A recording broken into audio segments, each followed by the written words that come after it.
Assalamu alaikum children. Let's start off with the third chapter, third lecture of force, density and pressure. आखिरी lecture होगा इंशाल्लाह, इसमें हम लोग बाकी सारी रिमेनिंग पार्ट्स को ख़त्म कर देंगे। मैं उम्मीद करता हूँ कि मूवमेंट्स के जितने भी पास्ट पेपर्स मैंने आपको लास्ट लेक्चर के एंड में मेंशन किए थे वो आप लोगों ने कर लिए होंगे। अच्छा जी बेटा, बात करेंगे बेटा मास की। मास हमारे पास क्या होता है? Mass is basically the measurement of inertia, और ओ लेवल्स में हम लोग क्या पढ़ते थे? Amount of substance in a body. तो इनर्शिया की मेजरमेंट को हम लोग मास बोलते हैं। बात ये बेटा, इनर्शिया क्या है? Inertia is basically the property of a matter that resist change in motion या रेस्ट। अगर एक चीज का मास ज्यादा है तो उसको मोशन, रेस्ट को मोशन में लाना, और जिस चीज का मास ज्यादा है उसके मोशन को रेस्ट में लाना बहुत मुश्किल होता है। जितना मास बढ़ता है उतना इनर्शिया ज्यादा हो जाता है। तो more inertia when there is more mass. ठीक है, तो बेसिकली दिस इज मास। हम लोग इसको किलोग्राम्स में मेजर करते थे, और इसको मेजर करने के लिए जो डिवाइस हम लोग यूज करते थे that was digital balance.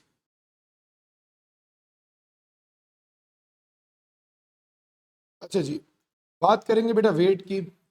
Wait is basically the force experienced by any mass when placed in the gravitational field. Force of gravity को वेट बोलते हैं। वेट हमारे पास मास इनटू ग्रेविटी के बराबर था। It is measured by spring balance. Spring balance से measure किया जाता है। And weight is a vector quantity, whereas mass was a scalar quantity. अच्छा जी, वॉल्यूम। वॉल्यूम बेटा बहुत बेसिक स्टेटमेंट। कोई भी चीज़ ने कितनी जगह ऑक्यूपाई की हुई है वो हमारे पास उसका वॉल्यूम होता है। प्रिज्म शेप्स के लिए वॉल्यूम जो था बेस एरिया इंटू हाइट था। जो हमारा क्यूब था, क्यूब का वॉल्यूम जो है L into L into L.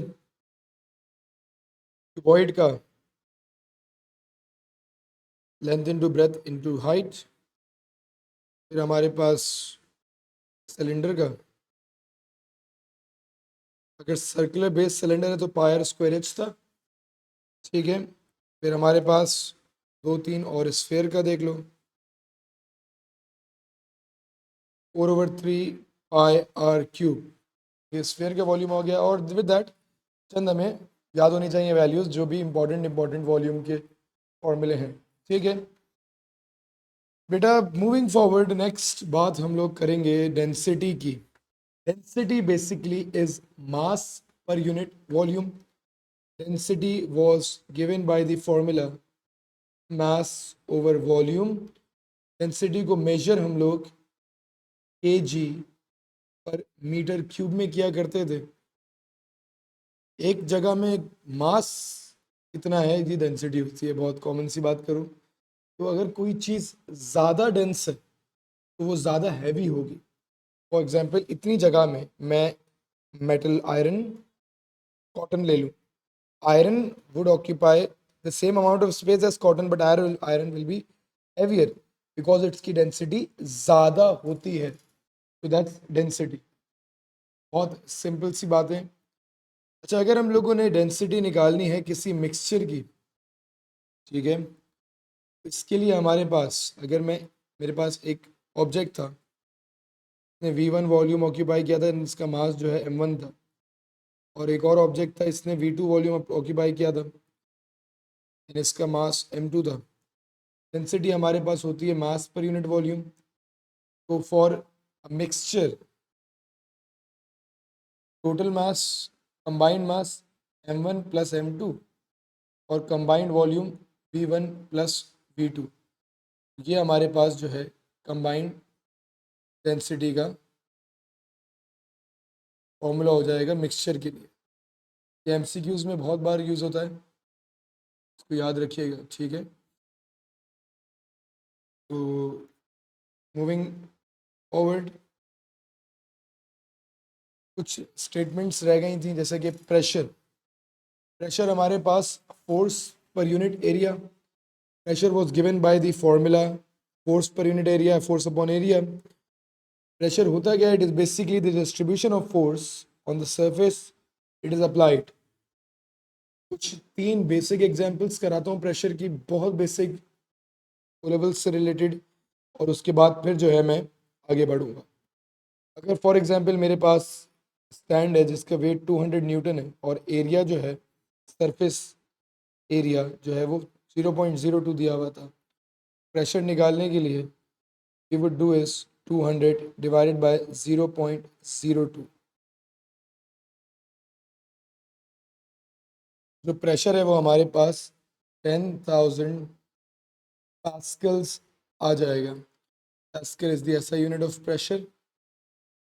अच्छा जी, फिर अगर मेरे पास एक बंसन बर्नर है जिसकी सर्कुलर बेस है और इस बेस का रेडियस 0.05 दिया हुआ है और मास जो है बर्नर का वो 3 किलोग्राम्स दिया हुआ है, for example find the pressure. बेटा pressure force per unit area है। द बंसन बर्नर जो फोर्स अप्लाई करेगा, that force will be basically the weight. मैंने क्या किया, W ओवर एरिया जो होगा बंसन बर्नर का वो पाई आर स्क्वायर से निकालेंगे क्योंकि इसकी बेस सर्कुलर है। वेट हमारे पास आ जाएगा, mass is 3, gravity 9.81, W is equals to mg divided by pi, radius हमारे पास 0.05 स्क्वायर। ठीक है, तो पूरी चीज़ हम लोग कैलकुलेटर में प्लग इन कर देंगे। ठीक है, हमारे पास प्रेशर की वैल्यू आ जाएगी 3747 पास्कल्स।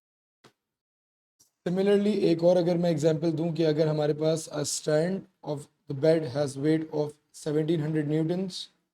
ठीक है, each foot of the bed is 0.15 metre square, find the pressure. Bed के 4 पैर होते हैं, जो वेट है दैट इज द फोर्स वो 17,000 दी हुई है और 1700 दी हुई है, एंड एरिया जो इन कांटेक्ट होगा that will B 0.15 multiplied by 4, ये 4 फुट होंगे। इसको भी हम डिवाइड करेंगे, हमारे पास प्रेशर की वैल्यू आ जाएगी दैट इज 2833 पास्कल्स। तो ये हमारे पास जो है, मैंने तीनों कंप्लीट कर लिए प्रेशर की एग्जांपल्स। मूविंग फॉरवर्ड बेटा, बात करते हैं अगली स्टेटमेंट की that is atmospheric pressure. Basically atmosphere जो प्रेशर हर चीज पे लगा रहा होता है that is present in the atmosphere, that pressure is atmospheric pressure. क्योंकि air molecules are in continuous random motion, they collide with each other and with the walls of the object. Upon collision, they exert a force, and we all know that force per unit area results in pressure. इस pressure को जो air molecules लगा रहे हैं that is known as ATM, atmospheric pressure. Sea level पे हमारे पास atmospheric pressure की वैल्यू 1.01 इंटू 10⁵ पास्कल्स होती है। It is given by 1 bar. Bar एक और यूनिट है प्रेशर का, 1 बार। जितना ज़्यादा मैं सी लेवल पे हूँगा उधर एटमॉस्फेरिक प्रेशर की वैल्यू ज़्यादा होगी। मैं एल्टीट्यूड में ऊपर ज़्यादा जाऊँगा, एटमॉस्फेरिक प्रेशर की वैल्यू कम होती जाएगी। ये बातें याद रखिएगा। स्टेटमेंट ये आती है कि भाई क्यों एटमॉस्फेरिक प्रेशर डिक्रीज होता है विद हाइट। तो इसकी दो रीजन। पहला रीजन है यार कि जितना ज़्यादा हम एल्टीट्यूड में ऊपर ज़्यादा जाते हैं डेंसिटी ऑफ एयर रिड्यूस होती जाती है। जब डेंसिटी कम होती जाती है बेटा तो नंबर ऑफ मॉलिक्यूल्स भी कम होते जाते हैं। ऊपर जाएंगे डेंसिटी कम हो जाएगी, देयरफॉर मॉलिक्यूल्स भी कम हो जाएंगे। जब मॉलिक्यूल्स कम तो कोलिजन कम, जब कोलिजन कम तो डेफिनेटली फोर्स कम, एंड देन प्रेशर भी ऑटोमेटिकली रिड्यूस हो जाता है। सेकेंड रीजन है बेटा कि हमारे पास हाई एल्टीट्यूड पे टेम्परेचर रिड्यूस होता है। जब टेम्परेचर रिड्यूस होता है तो movement of speed of movement जो है वो भी रिड्यूस हो जाती है, देयरफॉर कोलिजन भी कम होती है और फोर्स भी कम अप्लाई होती है। तो there are two reasons why on high altitude the atmospheric pressure is low. First is the low density of air, and the second one is low temperature of air at high altitude. अच्छा जी, बात को आगे बढ़ाएं तो next चीज जो हम लोगों ने पढ़नी होती है, that is a barometer. Barometer is basically a tube that is filled with mercury. It is turned over in a dish. ठीक है. और ये हमारे पास, it is used to measure the atmospheric pressure. ठीक है. The level of the mercury stop हो जाता है आफ्टर सम इंस्टेंस. और क्यों हो जाता है बेटा? क्योंकि जो बाहर से एटमॉस्फेरिक प्रेशर लग रहा होता है, ये इस लेवल ऑफ मर्करी को रोक देता है. एटमॉस्फेरिक प्रेशर जो है 760 millimetre of mercury at sea level की वजह पे जो हमारी कांस्टेंट वैल्यू है, जब हाइट हमारे पास 650 मिलीमीटर हो जाएगी, ठीक है, तो हमारा जो एटमॉस्फेरिक प्रेशर है सी लेवल पे, उस पर जो हाइट होती है मर्करी की, वो 760 मिलीमीटर होती है. ठीक है. ये सारी बातें हम लोगों ने ओ लेवल्स में की हुई थी. ठीक है. जब हाइट बढ़ती है, अगर लेट्स सपोज हाइट ऊपर चली गई, ये हमारा जो, इसका मतलब है एटमॉस्फेरिक प्रेशर जो है रिड्यूस हो रहा है. और अगर हाइट नीचे चली गई, इसका मतलब एटमॉस्फेरिक प्रेशर जो है इंक्रीज हो रहा है. तो ये सारी बातें थी. फिर हमारे पास लिक्विड का प्रेशर आता है. The pressure is liquid is given by the equation pressure is equals to rho G H. तो pressure in liquid was given by the equation pressure is equals to rho G H. हमारे पास फिर ये density of the liquid, gravity and the depth.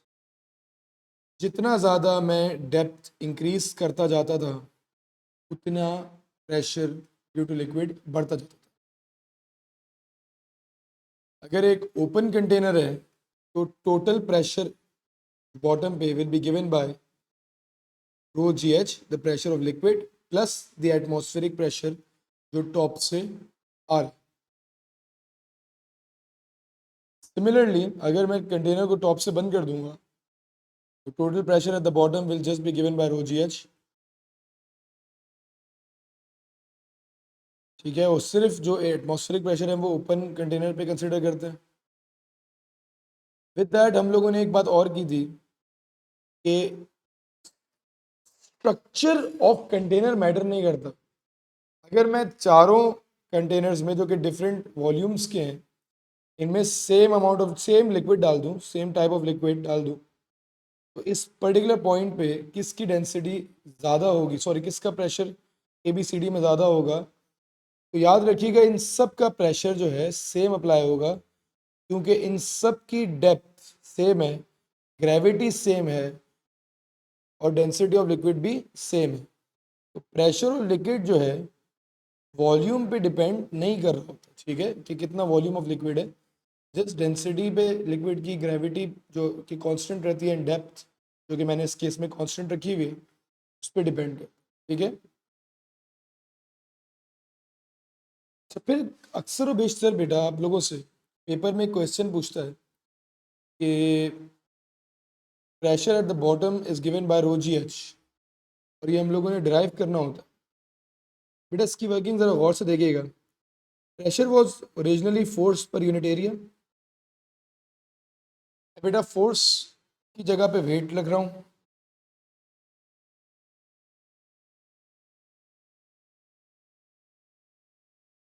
Wait is given by mass into gravity over area. अच्छा, इसको solve करने के लिए मैं एक इक्वेशन और यूज करूंगा कि density is equals to mass per unit volume. Therefore density into volume will be the mass. Liquid की बात करें तो डेंसिटी कंसीडर होती है. मैंने मास की जगह पे density times volume, gravity over area कर दिया. अच्छा जी, डेंसिटी, ग्रेविटी, वॉल्यूम होता है length into breadth into height, and area होता है लेंथ इंटू ब्रेथ. लेंथ से लेंथ और ब्रेथ से ब्रेथ कट गया. फाइनली मेरी जो वैल्यू आ गई वो आ गई रो जी. तो ये डेरिवेशन बहुत कॉमनली जो है एग्जामिनेशन में पूछ रहा होता है. तो आपको ये डेरिवेशन आनी चाहिए, तो 2-3 बार करके देखिएगा, चीज़ें क्लियर हो जाएंगी। नेक्स्ट अप हमारे पास है बेटा manometer. Manometer is use to compare the pressure on both sides of the tube. दो लिक्विड्स के प्रेशर को कंपैरिजन करने के लिए हम लोग मैनोमीटर यूज करते हैं। अगर एक लिक्विड की हाइट कम है और दूसरे की हाइट ज़्यादा है, जिसकी हाइट कम है इसका प्रेशर ज़्यादा होगा, ठीक है। इससे रिलेटेड हम लोग मैनोमीटर की कुछ इक्वेशंस वगैरह सॉल्व करते थे। हम लोग ऐसी दो जगहों को लेते हैं जहाँ लिक्विड का लेवल सेम हो, ठीक है जी। इसको पोजीशन ए और पोजीशन बी का नाम दे देता हूँ। प्रेशर एट ए इक्वल होगा प्रेशर एट बी के, क्योंकि लिक्विड मूव नहीं कर रहा। अच्छा, प्रेशर एट ए की बात कर रहे हैं बेटा, तो हमारे पास साइड को मैं H1 का नाम दे देता हूँ, इस साइड को मैं H2 का नाम दे। हमारे पास density gravity H1 is equals to density gravity H2। इस तरीके से हम लोग इनको सॉल्व कर रहे होते हैं। अगर दो अलग लिक्विड्स डले हुए हों, ठीक है, तो हम लोग डेंसिटी चेंज कर देते हैं लिक्विड के अकॉर्डिंग। तो इसके रिलेटेड जो एग्जांपल्स हैं वो हम करेंगे तो हमारे कॉन्सेप्ट्स और क्लियर हो जाएंगे, ठीक है। ये वैसे मुश्किल कॉन्सेप्ट नहीं है, परेशान होने की कोई बात। अच्छा, फिर हम लोग बेटा जो सबसे लास्ट और इम्पोर्टेंट जो चैप्टर का नाम है फोर्स डेंसिटी प्रेशर में एक कॉन्सेप्ट और आता है, that is called upthrust. Upthrust is defined as the upward force which is experienced by any object if it is immersed in the fluid। कोई भी ऑब्जेक्ट किसी फ्लूइड में इमर्स हुआ हो तो वो जो अपवर्ड फोर्स एक्सपीरियंस करता है, that force is called the upthrust. हमारे पास अगर मैं इस ऑब्जेक्ट की बात करूं,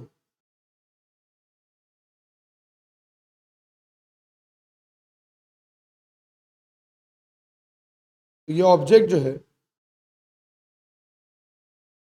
इसके ऊपर टॉप से एक फोर्स लग रही होगी because of the liquid molecules, और एक फोर्स बॉटम से लग रही होगी बिकॉज ऑफ लिक्विड। जो बॉटम वाली फोर्स है वो ज़्यादा होगी बिकॉज इसकी जो डेप्थ है बॉटम तक जो चीज़ है उसकी डेप्थ ज़्यादा है, और जो सरफेस वाली चीज़ है उसकी डेप्थ जो टॉप वाली उसकी कम है। तो इस डिफरेंस इन प्रेशर की वजह से ये ऑब्जेक्ट एक अपवर्ड फोर्स एक्सपीरियंस करेगा, that is known as the upthrust. और ऑब्जेक्ट्स जिनके टॉप और बॉटम के सरफेस एरिया बराबर होते हैं, जैसे कि क्यूब हो गया या क्यूबॉइड हो गया, या ऐसे ऑब्जेक्ट जिनका टॉप और बॉटम का जो फेस हो वो सेम हो, उनके लिए बेटा upthrust is given by the equation difference in pressure multiplied by the area, ठीक है। Pressure at bottom minus pressure at the top multiplied by the area. ये हमारे पास अपथ्रस्ट का फॉर्मूला है फॉर दोज ऑब्जेक्ट्स इनके टॉप और bottom के face same हो। अच्छा, सिमिलरली अगर बेटा मैं बात कर रहा हूँ ऐसे ऑब्जेक्ट्स की जो आइडेंटिकल फेस नहीं रखते, ठीक है, जैसे कि कैलकुलेटर हो गया, तो टॉप, चलो कैलकुलेटर की बात नहीं करते, कोई और चीज़ ले लेते, ये ले लेते, इसका बॉटम और टॉप का जो एरिया है वो डिफरेंट है, ठीक है। बॉटम और टॉप का एरिया अजीब सा है, ठीक है, कुछ और है, यहाँ पे कुछ और है। ऐसे ऑब्जेक्ट्स के लिए बेटा हमारे पास जो है बेटा वो है परफ्यूम है, छोटी वाली पॉकेट परफ्यूम होती है ना। तो हमारे पास जो है अपथ्रस्ट उन ऑब्जेक्ट्स के लिए given by the equation rho ji V, where the rho है that is the density of the fluid, G is the gravity and V is the volume of the object, ठीक है। तो अगर मैंने किसी भी ऑब्जेक्ट की जो है अपथ्रस्ट निकालनी है तो डेंसिटी फ्लूइड की लूँगा, वॉल्यूम ऑफ द ऑब्जेक्ट लूँगा, ग्रेविटी तो हमें पता 9.81 लेते हैं, ठीक है. Now it is stated that how to represent upthrust in a diagram. तो भाई ओ लेवल्स में और IGCSE में ना हम लोग जब ऑब्जेक्ट को हवा में गिरवाते थे तो हम बोलते थे वेट और air resistance. Air being a fluid, upthrust भी एक्सर्ट करता है. ठीक है. तो हम लोग ये कंसीडर नहीं करते थे कि if an object is falling in air at a constant speed तो एस लेवल में हमारे पास उसका वेट तो डाउनवर्ड एक्ट कर रहा होगा, प्लस एयर रेजिस्टेंस और अपथ्रस्ट दोनों उस पर कहाँ एक्ट कर रही होंगी बेटा, अपवर्ड डायरेक्शन में एक्ट कर रही होंगी. ये हमारे पास अगर कांस्टेंट स्पीड है that means net force zero है. ठीक है. हमारे पास जो फोर्स है नेट वो जीरो है. ठीक है. रिजल्टेंट फोर्स कह लो इसको. तो हमारे पास अपवर्ड फोर्सेस डाउनवर्ड फोर्सेस के बराबर होंगी. So weight will be equal to upthrust and the air resistance. कभी कभी वो पूछता है बेटा कि कमेंट ऑन द फोर्सेस कि कौन सी फोर्स सबसे ज़्यादा होगी. तो आई गेस ये बात तो आप लोग अग्री करोगे कि इस केस में वेट विल बी मैक्सिमम, क्योंकि वो इन दोनों फोर्सेस के सम को बैलेंस कर रहा है. तो मैक्सिमम लार्जेस्ट जो फोर्स होगी that will be the weight. Minimum force बेटा हमारे पास ऐसी केस में बेटा अपथ्रस्ट होती है. क्यों होती है बेटा, इसका रीजनिंग समझ लेना कि अपथ्रस्ट जो है वो डेंसिटी ऑफ फ्लूइड पे डिपेंड करती है. एयर की डेंसिटी बहुत कम होती है तो एयर के केस में अपथ्रस्ट इज नेग्लिजिबल, मतलब सबसे कम weight. Maximum and air resistance is the second largest force. तो ये भी कभी कभार आपसे पेपर में पूछ रहा हो. कुछ इंपॉर्टेंट कॉन्सेप्ट्स हैं यार जो कि बहुत अच्छे और ज़रूरी कॉन्सेप्ट हैं, सुनिएगा मेरी बात को. फॉर इंस्टेंस मेरे पास जो है एक लिक्विड है, इसके अंदर जो है मैं एक ऑब्जेक्ट को जो है इमर्स करवाता हूँ. जैसे ही ऑब्जेक्ट को मैं इस लिक्विड में डालूंगा तो हमारे पास ये जो लिक्विड है यहाँ से डिस्प्लेस होके नीचे जमा हो जाए. सही होगा. तो जितना लिक्विड मुझे नीचे मिलेगा वो उतने ही वॉल्यूम का होगा जितना लाजमी सी बात है मैंने ऑब्जेक्ट डाला होगा. अगर मेरे ऑब्जेक्ट का वॉल्यूम 3 मीटर सेंटीमीटर क्यूब है तो मेरा बेटा जो लिक्विड मेरे पास डिस्प्लेस होगा वो भी 3 सेंटीमीटर क्यूब का ही होगा. क्योंकि जब भी खुद सोचो, बिल्कुल मग्गा भरा हुआ है, ठीक है, ग्लास भरा हुआ है, उसमें आप कोई चीज़ डालते हो तो वो ग्लास अभी भी भरा हुआ रहता है तो वो चीज़ अंदर जाती है. पत्थर वाली मिसाल, पत्थर डालोगे जितना पत्थर का वॉल्यूम होगा उतना पानी का वॉल्यूम बाहर आ जाएगा. तो ऐसे केस में क्योंकि वॉल्यूम ऑफ ऑब्जेक्ट बराबर होता है वॉल्यूम ऑफ लिक्विड डिस्प्लेस्ड के, तो मेरा जो फॉर्मूला था कि upthrust is equals to rho ji v density of fluid, तो मैं अगर डिस्प्लेसमेंट के केस में वॉल्यूम ऑफ ऑब्जेक्ट की जगह पे वॉल्यूम ऑफ लिक्विड डिस्प्लेस लिख सकता हूँ. बिल्कुल लिख सकता हूँ यार. वॉल्यूम ऑफ ऑब्जेक्ट की जगह वॉल्यूम ऑफ लिक्विड डिस्प्लेस्ड को मैं लिख सकता हूं क्योंकि जितना वॉल्यूम ऑफ ऑब्जेक्ट था उतना ही लिक्विड क्या हुआ, डिस्प्लेस हुआ. अब बेटा मेरे पास डेंसिटी का फॉर्मूला है मास ओवर वॉल्यूम. मेरे पास डेंसिटी ऑफ फ्लूइड का मतलब डेंसिटी ऑफ लिक्विड है और वॉल्यूम ऑफ लिक्विड डिस्प्लेस भी आ गया. तो अगर मैं इन दोनों को मल्टीप्लाई कर दूंगा तो मेरे पास मास ऑफ लिक्विड डिस्प्लेस आ जाएगा. तो मैं इन दोनों की जगह पे mass of liquid displace times gravity कर सकता हूं. तो last but not the least W is equals to mg होता है बेटा. Mass of liquid displaced multiplied by gravity will be the weight of the liquid displaced. तो upthrust उस case scenario में, डिस्प्लेसमेंट के केस सिनेरियो में upthrust जो होगी वो इक्वल होगी wait of the liquid displaced के. बेटा जितना वॉल्यूम ऑफ ऑब्जेक्ट है उतना ही पानी डिस्प्लेस होगा. Density multiplied by volume will be mass and mass times gravity will be the weight. तो displacement के केस में upthrust will be equal to the weight of the liquid that is displaced from the original container. इस बात को अपने जहन में रखिएगा. ठीक है. ये कॉन्सेप्ट कम यूज होता है बट ये है कि स्टिल यूज होता है. अच्छा इंपॉर्टेंट कॉन्सेप्ट. Moving forward. बेटा अगर मेरे पास दो केस सिनेरियोज हैं जिसमें, तो इसको मिटा दें एक्स्ट्रा ऑब्जेक्ट को, ठीक है।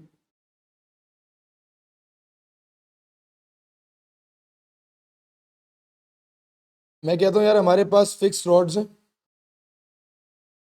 अब एक पानी के कंटेनर को मिसाल लो और उस कंटेनर में खुद सोचो कि यार आपने एक रस्सी से एक ऑब्जेक्ट, बहुत भारी ऑब्जेक्ट को पकड़ा हुआ, ठीक है। तो आपकी रस्सी में टेंशन अपवर्ड उसको रोक रही है नीचे जाने से, तो ऑब्जेक्ट का वेट उसको नीचे लेके जाना चाहता है, एंड अपथ्रस्ट भी उस पर अपवर्ड प्रोवाइड हो रहा है।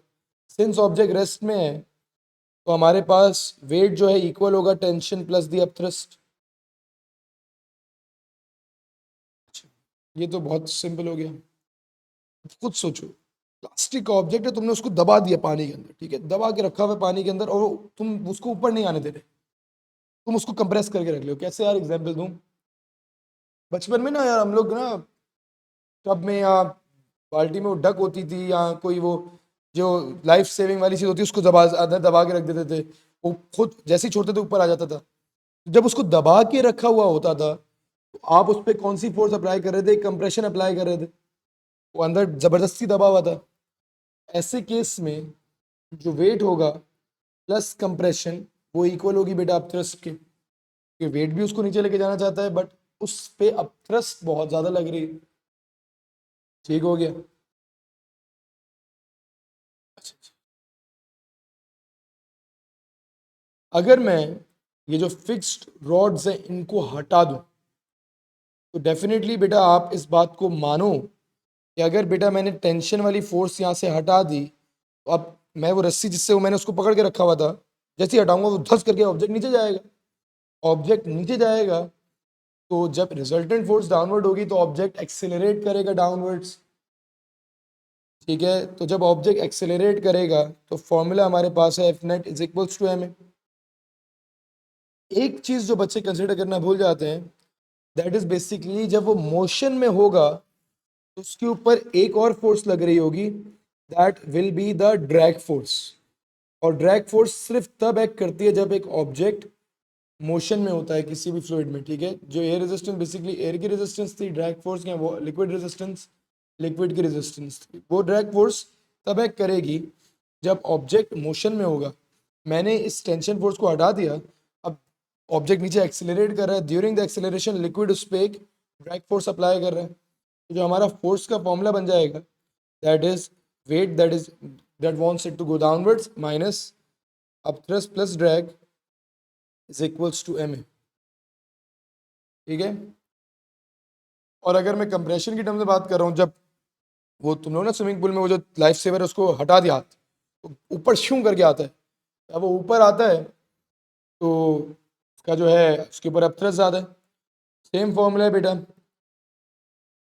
इस केस में, upthrust minus weight plus drag. जब वो ऊपर आना चाह रहा है तो ड्रैग डाउनवर्ड लगेगी, ठीक है, drag always opposite to motion लगती है, is equals to M A. तो वही formula resultant force is equals to mass into acceleration, अलग अलग तरीकों से मैंने जो है यहाँ पे बताया है। बेटा इस पे हम लोग आज का लेक्चर ख़त्म करते हैं, ठीक है। हम लोगों ने आज की तारीख में बहुत सारी बातें की, अब जो है पास पेपर्स की अटैम्प्ट करने पे आ जाएं, ठीक है। सारे पास पेपर्स करते हैं, कुछ कॉन्सेप्ट्स उधर भी देख लेंगे। तो थैंक यू गाइस, ठीक है।